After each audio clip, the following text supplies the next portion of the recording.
warahmatullahi wabarakatuh. Perkenalkan, nama saya Nabila Yudya dengan NIM G40123007 dan teman kelompok saya. Perkenalkan, saya Yesarela Yulia Kristina dengan NIM G40123010. Pada kesempatan kali ini, kami akan membahas mengenai hasil diskusi kami mengenai suatu senyawa fitokimia yang sangat populer dimanfaatkan dalam berbagai macam industri, yaitu industri kecantikan, obat-obatan, dan pertanian. Nah, senyawa ini dikenal dengan nama salicylic acid atau asam salisilat. Nah, mula-mula kita harus tahu dulu apa sih fitokimia itu.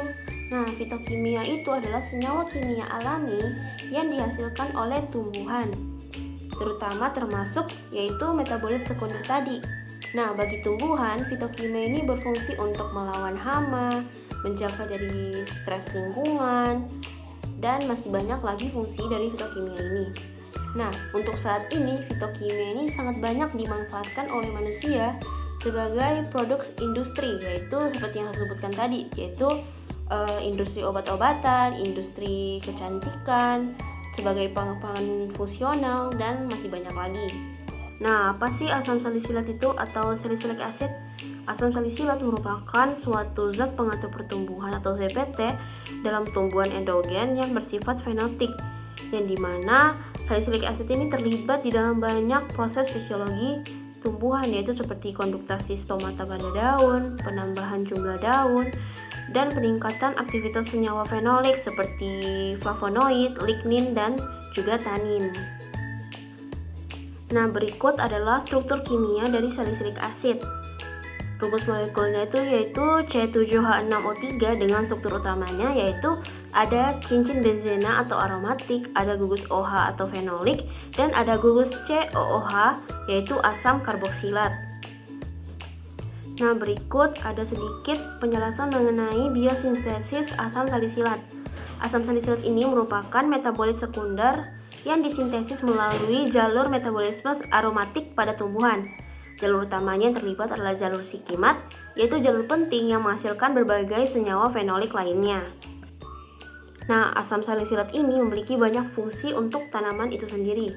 Beberapa di antaranya yaitu yang pertama untuk mengaktifkan sistem pertahanan atau imunitas saat tumbuhan diserang oleh patogen, entah itu bakteri atau virus atau jamur.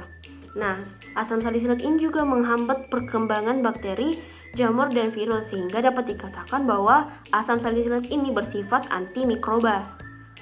Nah, asam salisilat ini juga berfungsi untuk mengatur pertumbuhan dan perkembangan seperti perkecambahan dan pembungaan.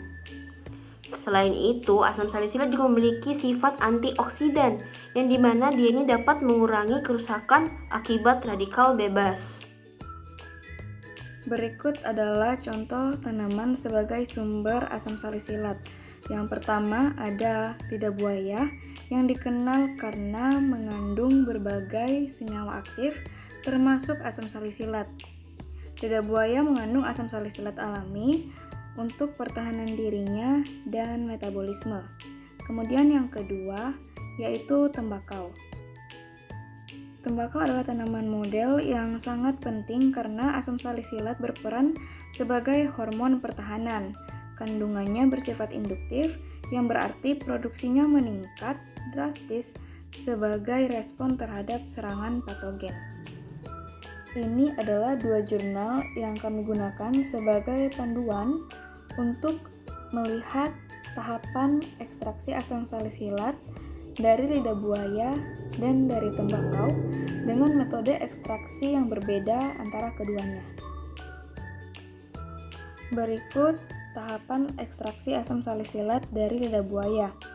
Yang pertama digunakan bagian gel atau daging daun dan dibuang kulit dan resin kuning lalu dihaluskan.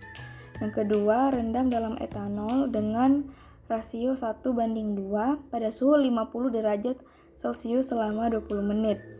Yang ketiga, diaduk cepat dengan kecepatan 300 rpm, kemudian disaring. Lalu yang keempat, filtrat disaring menggunakan kain saring untuk memisahkan residu. Dan yang kelima, identifikasi dilakukan dengan menggunakan Fe3+, yang akan merubah warna menjadi ungu jika terdapat asam salisilat. Berikut adalah tahapan ekstraksi asam salisilat dari tembakau. Yang pertama, daun dibekukan dengan nitrogen cair, lalu dijadikan bubuk. Yang kedua, ekstraksi dingin menggunakan campuran metanol dan air dengan perbandingan 4:1. Yang ketiga, menggunakan destilasi uap untuk menguapkan senyawa dari jaringan daun. Kemudian yang keempat, identifikasi senyawa dilakukan dengan menggunakan gas kromatografi berdasarkan waktu retensi dan spektrum massa khas asam salisilat.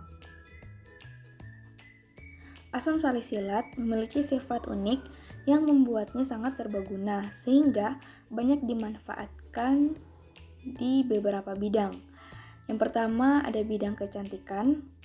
Alasannya karena asam salisilat memiliki sifat keratolitik sehingga dia bisa meluruhkan sel kulit mati dan memiliki sifat antiinflamasi sehingga pada konsentrasi yang rendah asam salisilat dapat mengurangi kemerahan dan bengkak akibat jerawat atau iritasi ringan.